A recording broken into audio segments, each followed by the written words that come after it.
So this is going to be a review of the Lightning OTF switchblade. I've only had it for about 2 weeks, but this is a great knife so far. It's 440C steel for the blade, so not great steel, but it's decent. It holds a pretty good edge so far. I've been able to take it outside. I've feather sticked with it. I've done, just normal EDC tasks with it.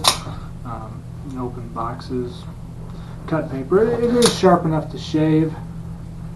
It's probably kind of hard to see, but it does shave hair. I don't know if you can see that or not, but it does shave hair. So it definitely gets sharp, and it stays pretty decently sharp.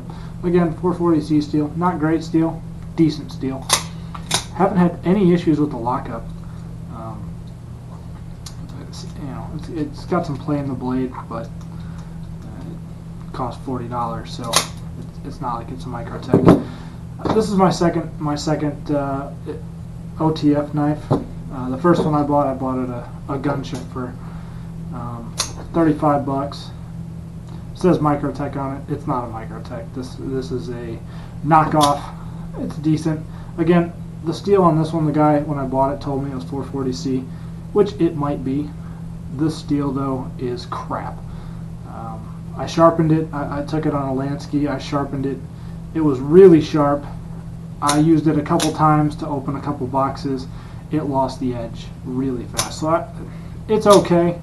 I kind of like it just because a little bit smaller than that one. So for EDC, a little bit easier to carry. If I was going to open a box or something, it'd be fine. Doesn't stay real sharp. I've also had some lockup issues with this one. I've had it a few times when I flicked it open, it didn't open. It got stuck right there. So I had no issues with the lockup. And this one came sharp when I bought it. I got it from Blade Play. I'll have a link in the description below to this exact knife that I bought.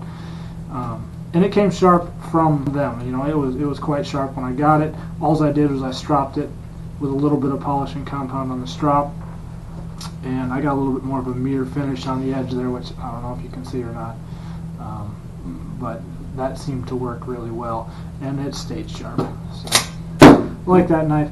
The only thing I really use it for, as far as I'm concerned, this is both of these more of a novelty item. EDC knife. This is what I used to carry as an EDC knife. This is the Cold Steel Recon 1. I carried this overseas on my flak jacket. It's a good knife. It's got good steel. The AUS A8 steel, decent steel. Nice thing about it is the lockup on it is great on this knife. I mean, I've seen some videos from this of some serious torture testing on this knife, and it's a pretty good knife. Cold Steel, they make a good product. Used to carry that one, a little bit big, again, bigger than both of those two. The other knife I carried for an EDC knife would be this one. This is an old buck knife, a buck 301. This is quite sharp. This, again, 440C steel, but they've got a really good heat treat on this, and this, again, is quite a sharp knife. This will definitely shave your arm with. So, decent knife. The only thing I could see myself using this for is just as an EDC knife. It would mostly be just for opening boxes or whatever kind of normal everyday task that I'd have to do with it.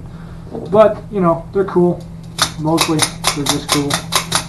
Fun to play with. Fun to annoy your wife with. I enjoy it. That's about all I use it for. I bought this knife on the recommendation of Nut and Fancy. I'll have his channel down below.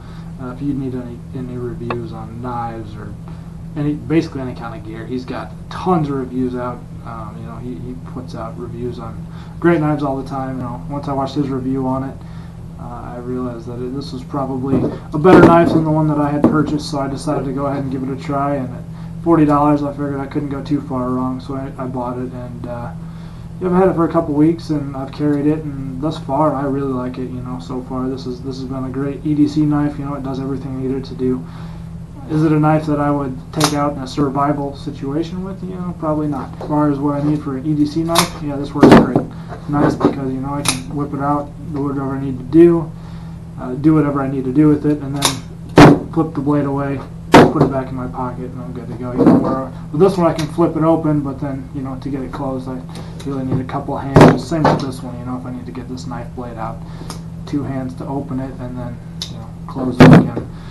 A little bit more difficult. So again, I'll have links in the description below to this knife as well as Nut and Fancy's channel. Anyways, I really like it. If you like this review video of that knife, go ahead and subscribe.